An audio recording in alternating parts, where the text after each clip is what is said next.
నమస్తే welcome to astro syndicate. ఇప్పుడు మనతో పాటు ఉన్నారు ప్రముఖ ఆధ్యాత్మికవేత్త జ్యోతిష్య వాస్తు పండితులు చేబిఎం కిరణ్ శర్మ గారు. గురుగారితో మాట్లాడదాం. నమస్తే గురుగారు. నమస్తే అమ్మా. అఖండ ఐశ్వర్యమస్తు.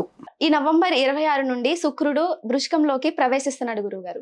అలాగే అదే సమయంలో బుధుడు కూడా వృశ్చికంలోకి సంచరిస్తున్నారు. అలాగే కర్కాటకం నుంచి మిథునంలోకి గురుడు వచ్చేసాడు. ఈ మాఘ పౌర్ణమి నుండి ఈ గ్రహాల కదలికల వల్ల ఏ ఏ రాశుల వారికి మహారాజయోగం పట్టబోతుంది గురుగారు? అమ్మాయి చాలా ఎంతో కష్టపడి అన్ని విషయాలు తెలుసుకొని అడుగుతోంది. అంటే ఈ వృశ్చికంలోకి శుక్రుడు సంచారం నవంబర్ 26వ తేదీన సంచారం. బుధుడు ఆల్రెడీ వక్రత్యాగం చేసి ఆయన కూడా వృశ్చికంలోకి సంచారం చేయడం.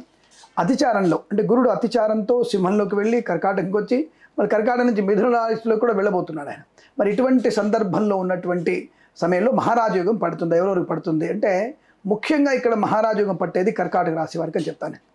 చాలా మటుకు కర్కాటక రాశి వారికి మొన్న ఈ గురుడు సంచారం అతిచారం వల్ల సింహంలోకి వెళ్ళినప్పుడు చాలా మంచి పేరు ప్రతిష్టలు ఆర్థిక ప్రయోజనాన్ని పొందుకున్నారు. అలాగే ఒక విలువైనటువంటి గృహము కానీ స్థలము కానీ కొనుగోలు చేసే అవకాశం కూడా కర్కాటక రాశి వారికి ఏర్పడేటువంటి శుభయోగం కనబడుతోంది. ఇక్కడ మీన రాశి వారికి కూడా ఒక మంచి శుభయోగం, కుంభరాశి వారికి కూడా మంచి అనుకూలమైనటువంటి సంతాన యోగం పడడానికి అవకాశం. మీన రాశి వారికి ఏం పడుతుందంటే చతుర్థంలో ఉన్నటువంటి గురుడు, అలాగే మీనరాశి వారికి ఈ వృశ్చికంలో ఉన్నటువంటి శుక్రుడి యొక్క ప్రభావం చేత అద్భుతమైనటువంటి గృహయోగము, ధనప్రాప్తి పొందుకునే అవకాశం. ఎందుకంటే వృశ్చికం అనేది మీనానికి శుభమైన స్థానం. అక్కడ శుక్రుడు ఉండడం అనేది కొంతవరకు ఈ తృతీయాధిపతి అయినటువంటి మరియు మీకు అష్టమాధిపతి భాగ్యంలో ఉండడం అనేది తప్పకుండా మంచి మహారాజ యోగాన్ని కలిగించే అవకాశం మీనరాశికి మరియు కుంభరాశికి కూడా ఉంటుంది. కుంభరాశికి ఎందుకు ఉంటుంది? కుంభరాశికి గోచారంలో పంచమాధిపతి భాగ్యంలో ఉన్నాడు కాబట్టి బుధుడు అదృష్ట యోగం వారికి కూడా పడుతుంది.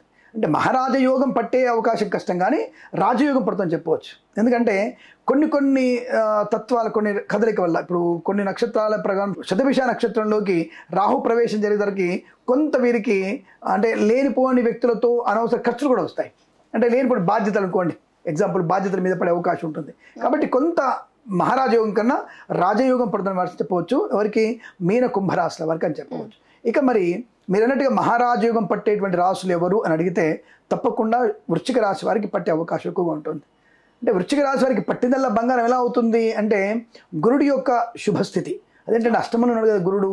అంటే భాగ్యంలో, దశమంలో, అతిచారంలో కర్కాటక వచ్చేసినటువంటి అనేక రకాలైనటువంటి ధనయోగాన్ని, ఐశ్వర్యాన్ని ఇక్కడ వీరికి ఆరోగ్య సంబంధమైన అనుకూలత కలిగిస్తాడు గురుడు.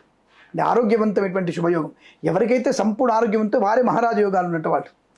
అది మహారాజ యోగం అంటే ఆనందంగా ఉన్నవాడు, ఆరోగ్యంగా ఉన్నవాడు మహారాజ యోగం. డబ్బు ఉన్నవాడని కాదు, డబ్బు కూడా ఉన్నవాడు మహారాజు అవుతాడు, మహారాజ యోగం పట్టినాడు అవుతాడు, చక్రవర్తి అవుతాడు.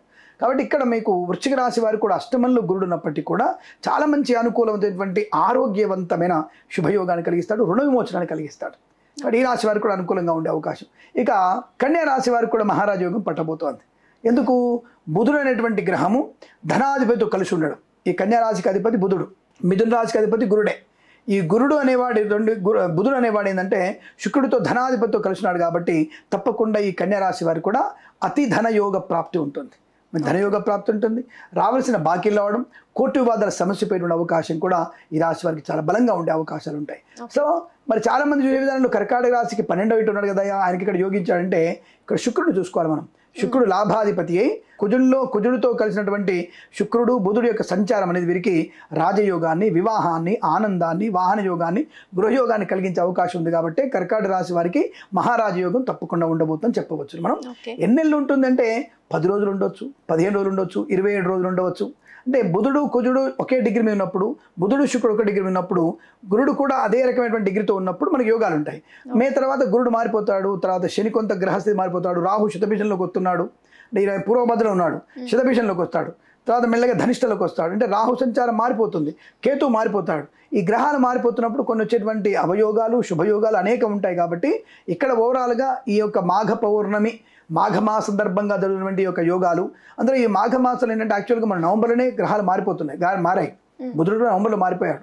ఈ గురుడు మాత్రం ఇప్పుడు మారబోతున్నాడు, అంటే మిథునంలోకి వస్తున్నాడు. కాబట్టి ఈ మిథున సంచారం అనేది కొంత ప్రయోజనాన్ని, శుక్ర బుధుల యొక్క కలయిక మీకు సంతాన యోగాన్ని, వివాహ యోగాన్ని కలిగించే అవకాశం కూడా కొన్ని రాశుల వారికి ఎక్కువగా ఉంటుంది. ఏదేమైనా నేను చెప్పినటువంటి రాశుల వారికి మహారాజ యోగం కనబడే అవకాశం చాలా బలంగా ఉంటుంది. అదృష్ట యోగవంతులైనటువంటి అవకాశాలు కూడా చాలా బలంగా ఉంటాయని చెప్పవచ్చును. అంటే మాఘ పౌర్ణమి సందర్భంగా దత్తాత్రేయ జయంతి, స్వామివారి దత్తుడి యొక్క అనుగ్రహం చేత వీళ్ళలో ఒక మంచి మార్పు రావచ్చు. అంటే మనం ఒక ఎకనామికల్ డిసిప్లిన్ రావడం, సంతాన విషయంలో సరి నిర్ణయాలు తీసుకోవడం, ఉద్యోగ బాధ్యత సరిగ్గా పంచుకోవడం, కుటుంబ బాధ్యతలు అనుకూలంగా ఉండడం, తల్లిదండ్రుల మాట వినడం, షేర్ మార్కెట్ స్పెక్యులేషన్లో దీర్ఘకాలిక పెట్టుబడి పెట్టడం, అంటే ఒక పర్ఫెక్ట్ ఒక స్పిరిచువల్ అండ్ ఎకనామికల్ డిసిప్లిన్లో వీళ్ళు ముందుకు వెళ్ళడం వల్ల తప్పకుండా వీళ్ళ సక్సెస్ బాగా ఉంటుంది. అటువంటి ఆలోచనని అనుకూలంగా మార్చడానికి మనకి మాఘ పౌర్ణమి బాగా ఉపయోగపడుతుంది. ఆ మాఘ పౌర్ణమి విశేషంగా మనకి దత్తాత్రేయ జయంతి రావడం, అది గురువారం రావడం వల్ల తప్పకుండా గురువు అనుగ్రహాన్ని, శుక్రుడి యొక్క అనుగ్రహాన్ని పొందుకునే అవకాశం ఉంటూ తల్లిదండ్రుల యొక్క అద్భుతమైనటువంటి ఆశీర్వచన ఫలితం వల్ల వాళ్ళలో ఒక మంచి మార్పు. ఈ రాశుల వారికి మాత్రం తప్పకుండా మీకు అద్భుతమైనటువంటి మహారాజయోగం. మిగతా రాశుల వారికి నష్టము చెప్పట్లే, వీళ్ళకి మహారాజయోగం. మిగతా రాశుల వారికి వాళ్ళకు ఉండేటువంటి గ్రహ యోగాలన్నీ కూడా చెప్పడం జరిగింది. దాంట్లో వాళ్ళు ఫాలో అయితే సరిపోతుందనే విషయం తెలుసుకోవచ్చు మీరు. గురుగారు, ఇప్పుడు 2 గ్రహాలు ఒకే వృశ్చిక రాశిలో ఒకేసారి కలవడం వల్ల దానివల్ల ఏమైనా వృశ్చిక రాశి వాళ్ళకి ఏమైనా ప్రమాదం జరిగే అవకాశం ఉందంటారు? అంటే అలాంటిది ఏముంటుంది. ఎందుకంటే ఇందాక అన్నాను కదా మీకు నేను, అంటే కొన్ని రాశులలో బుధ శుక్రులు కలిగిన మిత్రులు, 2 గ్రహాలు మిత్ర గ్రహాలు ఒకచోట కలవడం వల్ల ఏ రాశిలో ఉంటారో రాశికి బలం ఎక్కువ చేకూరుతుంది. కాబట్టి ఈ వృశ్చిక రాశి వారికి, మేషరాశి వారికి కూడా అనుకూలమైన యోగం ఉంటుంది. అంటే బుధుడు యోగకారకుడు అవుతాడు, శుక్రుడు యోగకారకుడు అవుతాడు. కాబట్టి ఆ 2 గ్రహాల వల్ల వారికి తప్పకుండా అనుకూలమైన ధన ప్రాప్తి పొందుకునే అవకాశం, ఆత్మస్థైర్యం పెంచడం, తల్లి వల్ల మంచి అనుకూలత పొందుకోవడం, భార్య వల్ల సౌఖ్యాన్ని పొందుకోవడం, కూతురు వల్ల మంచి గౌరవ ప్రతిష్టలు పొందుకునే అవకాశం ఈ రాశి వారికి ఉంటుంది. మేషరాశి వారికి ఆరోగ్య లాభం, ఆకస్మిక ధన ప్రాప్తి కూడా ఉంటుంది. ఇటువంటి శుభయోగాలు కూడా ఉంటాయి.